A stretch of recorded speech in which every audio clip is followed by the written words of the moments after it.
السلام علیکم ورحمۃ اللہ وبرکاتہ۔ جناب سیدنا حسن رضی اللہ تعالی عنہ کی سخاوت کے متعلق صرف ایک واقعہ عرض کرنا چاہتا ہوں کہ سیدنا حسن رضی اللہ تعالی عنہ کی دریا دلی دیکھیے، سبحان اللہ۔ جناب سیدنا حسن رضی اللہ تعالی عنہ گزر رہے ہیں، ایک باغ کے قریب سے گزرے تو وہاں پہ ایک غلام حبشی بیٹھا ہوا تھا۔ آپ رضی اللہ تعالی عنہ نے جو اپنی آنکھوں سے جو واقعہ دیکھا، آپ رضی اللہ تعالی عنہ کے دل کو دہلا کے رکھ دیا۔ کیا دیکھ رہے ہیں جناب سیدنا حسن رضی اللہ تعالی عنہ کہ وہ حبشی غلام کھانا کھا رہا ہے اور کھانا کھانے کے ساتھ ساتھ اس کے قریب ایک کتا بھی بیٹھا ہوا ہے۔ ایک لقمہ اپنے منہ میں ڈالتے ہیں، دوسرا لقمہ جو ہے وہ غلام وہ حبشی اس کتے کے منہ میں ڈالتا ہے۔ جناب سیدنا حسن رضی اللہ تعالی عنہ نے جب پوچھا کہ تم ایسا کیوں کر رہے ہو، کس نے تمہیں اس کام کرنے پہ اکسایا ہے، مجبور کیا ہے؟ اس نے کہا کہ مجھے کسی نے مجبور بھی نہیں کیا، کسی نے اکسایا بھی نہیں ہے، بلکہ مجھے حیا آتی ہے، مجھے شرم آتی ہے کہ میں تو کھانا کھاؤں لیکن اس بے زبان جانور کو کھانا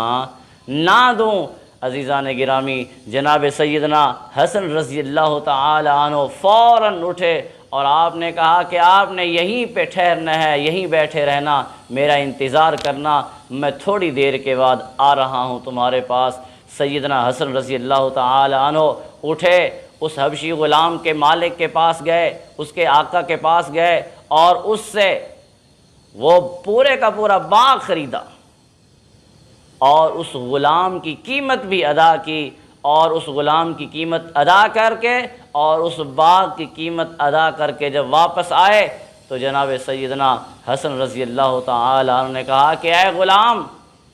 آج سے تم غلام نہیں ہو، جاؤ، میں نے آج آپ کو آزاد کر دیا ہے، میں ابھی ابھی تمہارے مالک کے پاس سے، آقا کے پاس سے ہو کے آ رہا ہوں، میں نے تمہاری قیمت بھی ادا کر دی ہے اور میں نے اس باغ کی قیمت بھی ادا کر دی ہے، جاؤ، آج سے تم میرے بھی غلام نہیں ہو، میں نے تم کو آزاد کر دیا ہے اور ساتھ ساتھ یہ جو باغ میں نے خریدا ہے آج سے یہ باغ بھی تمہارا ہے۔ اللہ اکبر! یہ سخاوت، کیوں نہ سخاوت کرتے؟ میرے آقا دو جہاں صلی اللہ علیہ وسلم سے بڑھ کر کوئی دنیا میں سخی تھا ہی نہیں۔ وہی تو آپ صلی اللہ علیہ وسلم کی تعلیمات تھیں